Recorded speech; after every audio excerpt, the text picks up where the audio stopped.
réel plaisir de vous savoir également donc en ligne en ce moment sur votre télévision Afro Web TV. Merci à tous d'être avec nous pour cette dernière partie donc de votre émission Avis de la diaspora. Merci à vous tous qui ne cessez également de partager cette émission avec les uns les autres. Nous revenons du côté de l'Afrique de l'Ouest pour parler du cas du Togo, de la prise en charge également et des réalités sur le terrain par rapport aux femmes enceintes. Récemment, on vient de savoir également, d'avoir les informations comme sur les réseaux sociaux également, qu'il y a une de nos sœurs qui a été morte due à cette prise en charge qui n'a pas été comme cela se doit. On en parle également dans cette émission, mais il faut également savoir que afin d'assurer également l'efficacité de cette prise en charge, le gouvernement togolais a mis également à disposition un programme qui a été soutenu par une campagne active de planning familial avec l'appui des agents de santé communautaire et l'implication des populations à la base afin d'inciter à l'espacement des naissances. La réalité, c'est aujourd'hui là, sur le terrain. Vous pouvez réagir sur le +1 319 462 89 79. Une occasion encore une fois pour nous tous de mettre encore la puce à l'oreille également, d'encourager et surtout également de lever le voile sur certaines réalités également. Nous savons que nous avons également des invités en studio avec nous et vous le savez toujours que vous devez également vous aussi partager cette émission avec les uns les autres. Monsieur Wadja, analyste politique, est avec nous. Monsieur Alex Mikafo également est avec nous aussi. Alors, Monsieur Wadja, votre lecture que vous faites. Merci, mon frère Moïse. Je voudrais tout d'abord faire la précision que depuis une dizaine d'années maintenant, le gouvernement togolais avait voté une loi pour pouvoir prendre en charge, je veux parler de la prise en charge financièrement des femmes enceintes et qui passent par la césarienne, par exemple. Une femme qui devait accoucher par la césarienne à un moment donné, le gouvernement a voté un budget qui prend en charge jusqu'aujourd'hui ces femmes-là. Et la césarienne se fait actuellement gratuitement au Togo. Et c'est quelque chose à saluer. Et nous sommes sans savoir que dans nos milieux, généralement, la population qui a des difficultés, un pouvoir d'achat très faible, et qui a des difficultés, lorsqu'un membre de la famille, que ce soit une femme enceinte ou un individu qui est malade, a les difficultés pour se faire soigner. Et cet appui du gouvernement a permis à beaucoup de femmes de bénéficier de la gratuité de la césarienne au Togo. Et je ne parle pas juste pour jeter des fleurs au gouvernement, je parle en conséquence de cause, puisque il y a des gens dans ma famille qui ont bénéficié. Quelqu'un qui vient d'une famille moins nantie, comme moi, connaît les réalités des coûts de ces césariennes-là, avant et maintenant, ce que ça vaut. Donc, il y a des gens de ma famille qui sont des femmes enceintes, qui ont passé par la césarienne et ont bénéficié de ce programme du gouvernement togolais et ont été prises en charge sans payer grand-chose. Donc, c'est quelque chose à saluer. Maintenant, quant à la réalité sur le terrain, la réalité sur le terrain, c'est la même situation que nous décrions tous les jours et que nous demandons à nos gouvernements de faire plus d'efforts, puisque quand on dirige un pays pour plusieurs années, là où on peut vouloir se revaloir ou prouver qu'on mérite cette place, c'est de satisfaire la population. Et aujourd'hui, ce n'est pas le cas au Togo, ce n'est pas le cas dans plusieurs pays en Afrique de l'Ouest, mais nous parlons particulièrement aujourd'hui du cas du Togo. Et il ne faut pas se voiler la face, il faut se le dire, la réalité c'est que nous demandons à nos dirigeants de faire plus d'efforts. Quand nous prenons nos centres de santé, qui manquent d'effectifs, qui manquent de matériel, en salle de chirurgie, on manque d'équipements appropriés et adaptés pour pouvoir prendre en charge un malade et pire encore une femme en travail, ce qui veut dire que à un moment donné, nos dirigeants doivent prendre conscience de cette situation et dire que nous ne faisons pas assez ce que nous devons faire. Nous savons qu'il y a des gens qui ont des moyens. Lorsque leurs femmes sont enceintes, on préfère les envoyer à l'étranger pour accoucher tranquillement, ce qui veut dire qu'on met en doute ce que nous avons chez nous. On met en cause ce que nous avons comme installation chez nous. Il faut se dire qu'il y a du travail à faire, il y a quelque chose à faire pour pouvoir permettre à la population de bénéficier réellement de ces soins-là. Vous prenez, on peut dire que la césarienne, comme je venais de le dire, est gratuite aujourd'hui. Vous prenez quelqu'un qui est dans un village, une femme enceinte qui est dans un village et qui est en travail et qu'on doit transporter d'un village jusqu'à un centre hospitalier parce que la situation ne va pas. Peut-être le dispensaire du village ne peut pas gérer le cas là pour que la dame accouche par voie naturelle. Il faut peut-être penser maintenant à la césarienne et quitter d'un village jusqu'à un centre bien garni où on peut faire une opération. Il faut peut-être faire 30 ou 40 km. Une route sur laquelle, peut-être sur les 30 km, on pouvait faire 20 minutes pour arriver. On prendra peut-être 2 heures ou 3 heures de temps pour que la malade puisse arriver à l'hôpital. Nous ne pouvons pas concevoir cela. Ce qui veut dire qu'il y a des infrastructures qui ne sont pas adéquates, qui ne sont pas bien faites, qui ne sont même pas réhabilitées pour pouvoir permettre à ce que la population puisse circuler et permettre à quelqu'un qui est malade qu'on puisse le transporter pour amener à l'hôpital et pouvoir soigner cette personne-là. Nous ne pouvons pas concevoir aujourd'hui que nous avons des hôpitaux qui ne sont pas bien fournis. Il manque, non seulement qu'il manque de personnel, le matériel, et pire encore, des ambulances. Il n'y a même pas d'ambulance pour permettre à ce que, lorsque quelqu'un est malade, on puisse le transporter rapidement, arriver à l'hôpital. Donc, tous ces retards, tous ces paramètres, je parle d'infrastructure, d'abord la route, qui ne permet pas d'accéder facilement au centre de santé, tout ceci constitue un danger pour la population et la population est à risque. Lorsqu'on a un malade, on se demande, on se remet dans les mains de Dieu. On se remet dans les mains de Dieu. Et je voulais ici, d'abord, présenter mes condoléances aussi à la famille qui a perdu cette jeune femme dont nous parlons aujourd'hui, que nous avons vu les vidéos sur les réseaux sociaux. Ça fait mal. Ça fait mal de penser que ces réalités peuvent encore être d'actualité dans nos pays. Nous sommes au 21e siècle et on devrait passer l'étape, on devrait même être très loin pour être en train de parler d'innovation, parler en tout cas de la technologie aujourd'hui, mais nous revenons encore en arrière pour parler des trucs qui n'existent plus ailleurs. Donc, il y a beaucoup de travail à faire. Nos dirigeants, ils émettent des idées, ils font des projets, mais je dis que c'est insuffisant. Il faut revoir nos projets, il faut encore mettre plus d'efforts pour permettre à nos pays ou à nos populations de prendre la meilleure chose, le meilleur don que l'homme a sur terre, c'est la santé.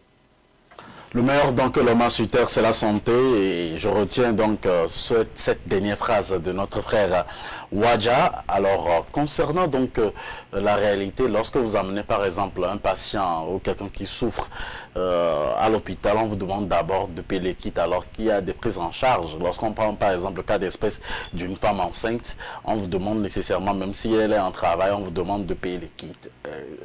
Comment est-ce que vous voyez également ce cas d'espèce du côté du Togo, Monsieur Alex? Moïse, merci pour cette question. Relativement à cette question, précisément le cas togolais, il reste encore assez de travail à faire. Parce que nous ne sommes pas sans savoir que nos hôpitaux publics au Togo sont toujours décriés par les patients et surtout par leurs accompagnateurs. Puisque bon nombre de personnes se sont toujours plaintes car leur arrivée, il leur est toujours demandé de mettre la main à la poche avant que le patient ne soit examiné. Ça, je pense, c'est une limite, sinon une insuffisance à la pratique médicale au Togo. Parce que le ministère chargé de la santé, je pense, c'est l'un des ministères régaliens où forcément, du moment où ce ministère est dédié à la prise en charge de la santé publique, je pense qu'il est idéal pour la promotion de cette santé, sinon de la vie, de la bonne vie de la population, à fermer forcément les yeux sur ces genres de pratiques et après que le patient soit guéri, le patient soit examiné, une facture pourrait lui être administrée selon le niveau social de cette personne. Mais malheureusement, ce n'est pas le cas. Et ce qui fait qu'aujourd'hui, bon nombre de médecins ainsi que leurs assistants travaillent toujours dans la négligence à l'égard des patients qui se sont toujours plaints, qui ont toujours porté, même sur les réseaux sociaux, leur mécontentement, sinon leur déception. Cela ne doit pas rester ainsi. Si je me réfère à cette vidéo qui a circulé sur les réseaux sociaux, en tout cas c'est hier que moi je l'ai visualisée, j'adresse toutes mes vives condoléances les plus attristées à la famille éplorée. Il faut que le ministère chargé de la santé prenne des mesures rigoureuses et sévir toutes les personnes qui ont été responsables à cela, parce que ça donne une mauvaise image du pays. Certes, la santé, le domaine de la santé publique dans nos pays reste encore très précaire, contrairement à ceux qui sont un peu privilégiés, qui peuvent s'aventurer vers les cliniques, et les cliniques, elles sont privées. Je tire la sonnette d'alarme au ministère de la Santé de prendre les mesures rigoureuses, les mesures adéquates pour sévir ces personnes qui ont manqué à leur devoir. Parce que travailler dans le domaine de la santé, je pense, c'est un métier noble où ces personnes prêtent serment d'abord pour venir en aide, sauver les vies humaines. Et si, dans la pratique de leur boulot, ils omettent au respect de leur serment, il faut forcément qu'ils soient sous la rigueur de la loi médicale. Merci Moïse. Sous la rigueur, c'est ce que vous proposez également. Vous avez l'opportunité de nous appeler également sur le +1 319 462 89 119 pour réagir sur les sujets de leur... Nous parlons du cas du Togo, nous parlons également donc de la prise en charge des femmes enceintes. Environ 7,140 milliards de francs CFA a été donc le coût programmé par le gouvernement togolais pour le compte de l'année. Alors, et aujourd'hui, donc jusqu'à preuve du contraire, jusqu'à ce jour, la césarienne est subventionnée à 98%, comme vous l'avez mentionné, M. Wadja, dans votre intervention précédente. Alors, que doit faire la population dans ce cas pour jouer sa partition et quelle est la responsabilité qui revient aux centres médicaux, sinon également aux docteurs, à l'ensemble donc du corps médical togolais et également au ministère de la Santé. Merci beaucoup. Je voudrais d'abord commencer par le ministère de la Santé pour dire que lorsqu'on vote un budget pour un travail spécifique, il faut s'assurer que ces fonds sont véritablement alloués à ces services-là. Il faut accompagner ce budget, il faut l'accompagner par un message clair. Quand nous sommes dans un pays comme le Togo, comme dans tout autre pays en Afrique, généralement, il y a des doutes à émettre puisque on ne voit pas clairement comment les fonds sont utilisés. Donc, quand nous votons un budget pour dire que c'est les fonds de l'État, ce qui veut dire que c'est l'argent du citoyen qu'on prend pour le projet de santé, il faut s'assurer que l'argent là est effectivement utilisé pour ces besoins qu'on a listés. Donc, il revient à nos autorités, au ministère de la Santé, puisque nous parlons de la santé aujourd'hui, nous parlons au ministère de la Santé, il faut des suivis vraiment appropriés pour s'assurer que les fonds rentrent dans les hôpitaux assignés, les fonds rentrent dans les mains des personnes qui doivent les recevoir, les fonds servent véritablement à faire le travail pour lequel on les a alloués. Et c'est le travail de l'État. L'État est là pour superviser tout ceci. Lorsqu'on ne supervise pas et qu'on donne la chance ou on donne des opportunités aux gens de mal utiliser cet argent, finalement, on verra qu'on vote plus de budget et il n'y a rien qui est fait. Sinon, comment comprendre que nos hôpitaux manquent cruellement de matériaux? Ce qui veut dire que le matériel voté ou le budget voté pour ces hôpitaux-là n'est pas proprement alloué. Sinon, je ne crois pas que le gouvernement togolais ne vote pas ce budget-là. Il vote ça, mais à qui bénéficie ce budget? C'est le point d'interrogation que je lance et je m'arrête là pour dire que concernant les centres hospitaliers, je voudrais expliquer quelque chose. Comment les centres de santé fonctionnent au Togo? Puisque j'ai des amis qui sont des soignants et j'ai collaboré beaucoup avec des structures de santé et je connais un peu quelque chose par rapport à ces centres de santé-là. Les centres de santé bénéficient de certains matériels qu'ils peuvent utiliser pour des cas d'urgence. Ils n'ont pas une pharmacie garnie de tout pour toutes sortes de maladies, pour dire que quand on amène un malade, on peut le soigner avec le nécessaire qu'on a en attendant de payer la facture, que le client paie la facture après. C'est ce qui n'est pas le cas. Donc, ils ont certains produits qu'ils peuvent administrer. Et pour des cas d'urgence, lorsqu'ils administrent ces produits-là, le client, on met ça dans la liste des produits que le client devrait payer et que le client paie cet argent, l'hôpital perçoit cela. Mais la réalité est que nous avons ce comportement en nous, les Africains, ce qui revient à la charge de la population. Ce que je voulais dire est quoi? La population a ses responsabilités à jouer en faisant quoi? En aidant ces soignants-là à pouvoir les aider aussi. C'est la conscience de la population. En faisant quoi, par exemple? Oui, c'est ce que je voulais en venir à ça. Puisque je parle d'abord de l'hôpital, donc il y a un lien, il y a une corrélation entre le rôle, la responsabilité de la population et puis le rôle de l'hôpital. Qu'est-ce qui se passe?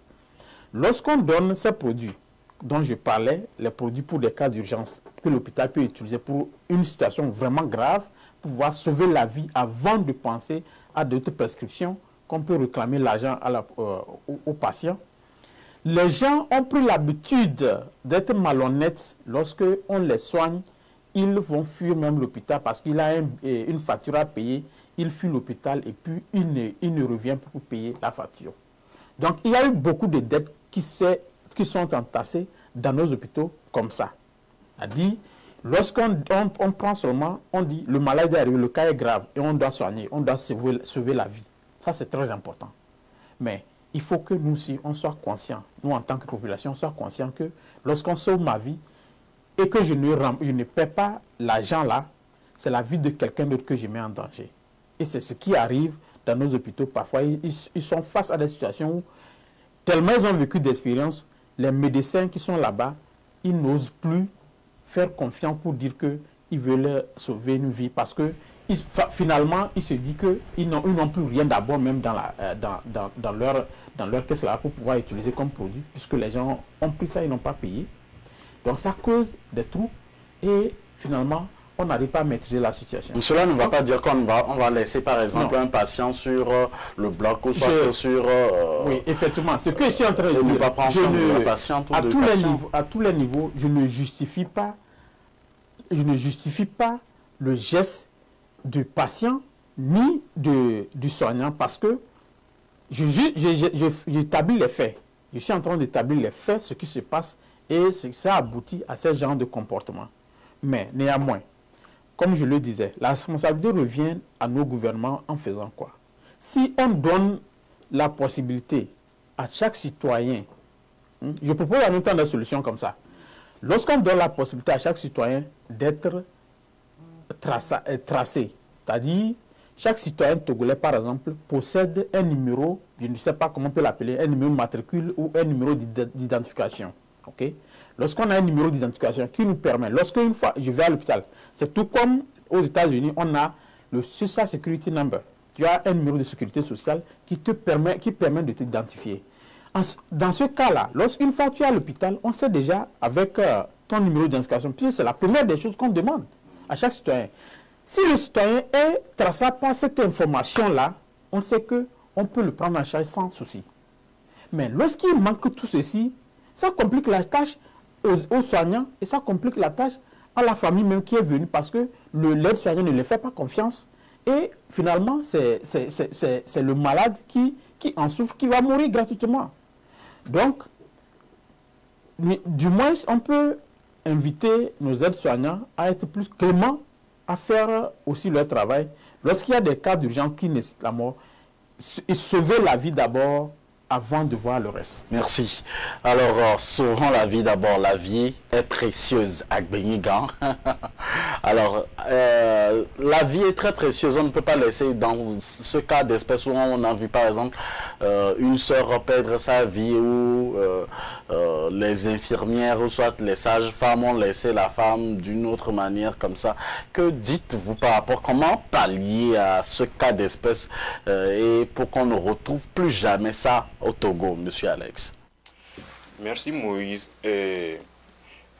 Par rapport à cette question, ayons le culot d'être très courageux, sinon très sincère. Il ne doit pas y avoir d'excuses. Parce qu'une excuse à cette situation risque la même reproduction ailleurs. Parce que pour pallier à ça, je pense que c'est la sanction la plus rigoureuse qui pourrait être admise à ça est nécessaire. Parce que c'est une vie humaine qui est perdue, faute d'assistance adéquate. Face à cela, Moïse, que peut-on faire si ce n'est qu'une sanction disciplinaire? Je pense que chaque boulot a ses règlements intérieurs. Chaque boulot a ses lois qui les encadrent. Aujourd'hui, la situation qui se présente à nous, Moïse, ce n'est pas quelque chose dont on peut avoir des circonstances atténuantes. C'est forcément la sanction disciplinaire en bonne et due forme. Il faut même, moi je l'aurais souhaité, une déclaration du ministère de la Santé publique pour apaiser le cœur de cette famille, si même cette douleur est une douleur infinie, est une douleur indélébile. Le frère Gilbert vient de faire référence au numéro de sécurité sociale. Oui, Moïse, je me rappelle avoir fait mention de ça une fois ici. Ce dont nous avons besoin aujourd'hui en Afrique, dans toute l'Afrique tout entière, pour pouvoir identifier toutes les personnes, il serait judicieux, sinon avantageux pour tous les dirigeants africains, pour toute l'Afrique, si à partir de cet instant, toutes les naissances sont associées à un numéro d'identification. Parce que l'Occident fait ses investigations les plus élémentaires à partir de ce numéro d'identification qui est comme un numéro matricule. C'est à partir de ce numéro qu'on rentre forcément dans toutes tes bases de données, que ce soit du niveau éducatif, que ce soit du niveau santé, que ce soit du boulot, le niveau boulot, ce que tu fais dans la vie. Tout concernant la personne est d'abord recadré et encadré par ce numéro. Mais en Afrique, nous n'avons pas ça. Et c'est encore quelque chose qui constitue des accomplissements sociaux dans les tâches de l'État. Par exemple, le ministère des Affaires sociales, le ministère de l'Éducation, les ministères de la Santé ne parviennent pas à identifier les populations qu'ils sont en train d'administrer. L'un des problèmes qu'il y a, c'est ça, ce malheur que nous sommes en train d'assister. Ça, Moïse, c'est un malheur national. Parce que c'est le nom du pays qui est exporté comme ça, parce que c'est vu dans tout le monde entier. Et là, je tire la sonnette d'alarme. J'exhorte tout le ministère de la Santé publique à prendre les mesures nécessaires pour essayer de calmer cette situation de la façon la plus normale possible. Et merci. Prévenir cela. Merci beaucoup, monsieur Alex. Nous sommes presque à la fin. Nous allons recevoir quand même un auditeur avant de terminer l'émission. Auditeur en ligne, bonjour. Oui, bonjour, monsieur le journaliste. Monsieur Léonce, comment est-ce que vous allez? Je vais très bien, et chez vous? Dieu merci, je vais bien, Dieu merci. Alors, allez-y, on vous écoute. Ok, j'aimerais dire un bonjour aux invités sur le plateau, un bonjour à vous-même, du courage pour le travail acharné d'abord. Et je vais attaquer par le deuxième sujet, la prise en charge des femmes enceintes. Vous savez, l'essentiel avant l'agréable. Oui, la vie politique, c'est des décisions. Oui, la vie politique, c'est des décisions. S'ils ne le savent pas, je vais les rappeler. La vie politique, c'est les décisions. Ok. Même si le gouvernement prend des décisions aujourd'hui de prendre en charge les femmes enceintes, je vous dis que les gens qui sont sur le terrain, les sages-femmes, les infirmières et tout, allez-y, jetez un coup d'œil simplement sur leur manière d'accueillir d'abord les femmes enceintes. La manière dont on les parle, la manière dont les infirmières, elles dépassent même les docteurs, je vous dis. La manière dont elles parlent aux femmes enceintes, la manière dont on les traite. Je vous dis, ce n'est pas acceptable. On dirait qu'elles n'ont pas la vocation. On dirait qu'ils n'ont pas, parce qu'il y a certains infirmiers aussi dedans, ils n'ont pas la vocation, mais c'est juste pour se garer quelque part et trouver à manger. La médecine d'abord. Parce que même si le gouvernement prend les décisions, il faudrait que les gens sur le terrain fassent ou bien accommodent ça avec leur manière de faire, avec leur expérience, avec du professionnalisme, je vous dis. Monsieur le journaliste, je vous dis que c'est un cas très critique dans notre pays, le Togo, notre petit pays, le Togo. Mais néanmoins, j'encourage que ceux qui écoutent cette émission, les autorités, n'ont qu'à faire quelque chose. Même s'ils prennent des décisions, ils n'ont qu'à vérifier, voir si sur le terrain, c'est appliqué. Parce que je sais, dans toutes choses que nous faisons dans la vie, il faudrait que l'éthique l'accompagne. C'est tout ce que j'ai à ajouter. Merci beaucoup. Merci beaucoup, monsieur Léonce, de nous avoir appelés et bonne suite de nos programmes. Alors, nous sommes à la fin de cet entretien, de cette émission. On avait envie donc de faire une émission spéciale, mais également, on voudrait avoir également l'État, les membres de l'État qui peuvent intervenir sur ces genres de thématiques, ce qui serait plus intéressant. Alors, la porte est ouverte à vous, tous ceux qui nous écoutez de près ou de loin, pour également participer à nos émissions. Appelez tout simplement le numéro affiché à votre écran, plus 1 319 462 89 79. C'est la fin de ce numéro de votre émission Avis de la diaspora. Monsieur Ouadja, votre conclusion? Merci. L'opportunité, bon, on aurait bien voulu avoir plus de temps pour débattre de ce sujet-là, puisque c'est quelque chose de très pertinent. Nous parlons aujourd'hui seulement du cas des femmes enceintes, et la réalité est que le domaine de la santé dans nos pays, ce n'est pas encore au rendez-vous. Nous avons besoin de faire plus de travail.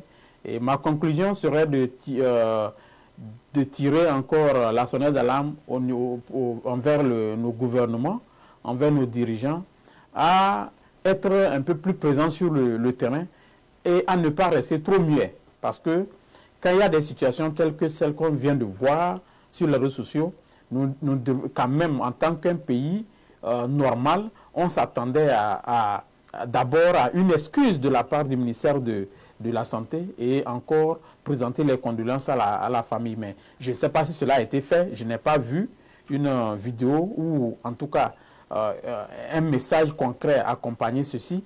Et c'est très honteux de notre part. Il faut que nous nous mettions en plus au travail. Il faut que nous mettions... Le temps est là pour encadrer, comme je l'avais dit au départ, l'auditeur qui vient d'appeler aussi vient de le préciser.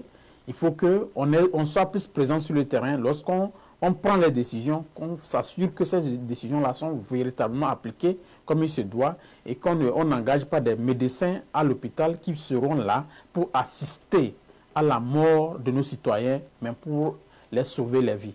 Merci beaucoup. Merci à vous. Alors, monsieur Alex, votre conclusion? Oui, par rapport au dernier sujet du jour, je lance un vif appel au ministère de la Santé publique au Togo. Parce que nous savons tous que dans nos pays africains, bon nombre de diplomates, bon nombre de ministres, lorsqu'ils ont un souci, un petit malaise, ils s'en vont en Occident se soigner. Cela est connu de tous. Je les appelle vivement, sinon j'appelle vivement ce ministère. Tout ce qu'ils vivent en Occident, sinon à l'étranger, en matière de santé, façon dont ils sont traités, les accueils dont ils bénéficient, il faut qu'ils essaient d'appliquer, de faire appliquer la même chose dans leur ministère, sinon dans le ministère de la Santé. Aussi, nous ne sommes pas sans savoir que bon nombre de médecins en Afrique, précisément bon nombre de médecins au Togo, ont fait leur formation en Occident. Il faut que l'éthique sous laquelle ils ont prêté serment, ils parviennent à appliquer cela afin de donner une bonne image au respect de leur métier. Et par ailleurs, j'exhorte le gouvernement tout entier, précisément le Premier ministre, à mettre plus de rigueur pour que le ministère de la Santé soit un ministère de référence par rapport à leurs bonnes prestations. Parce que cette image que nous avons vue hier n'est pas quelque chose d'agréable. Merci beaucoup à vous tous qui avez été des nôtres sur cette émission. Alors merci également à monsieur Gilbert Wadja, économiste et analyste. Nous avons eu également le privilège d'avoir à nos côtés monsieur Alex Mikafo, analyste politique. Merci à vous tous qui nous avez suivis.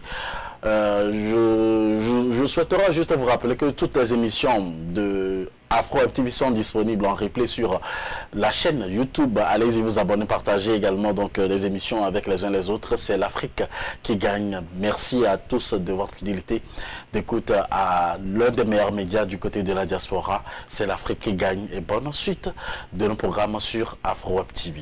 Bye. Que pensez-vous de l'actualité africaine cette semaine? Chaque semaine, nous vous invitons à décrypter l'actualité de la semaine avec nous sur votre télé Afro Web TV. Retrouvez les analystes politiques pour donner les différents points de vue sur des sujets de l'heure chaque mercredi à 11 h et chaque samedi à partir de 11 h Central Time sur Afro Web TV. Pour participer, appelez-nous ou envoyez-nous des messages par WhatsApp sur le +1 319 462 89 79.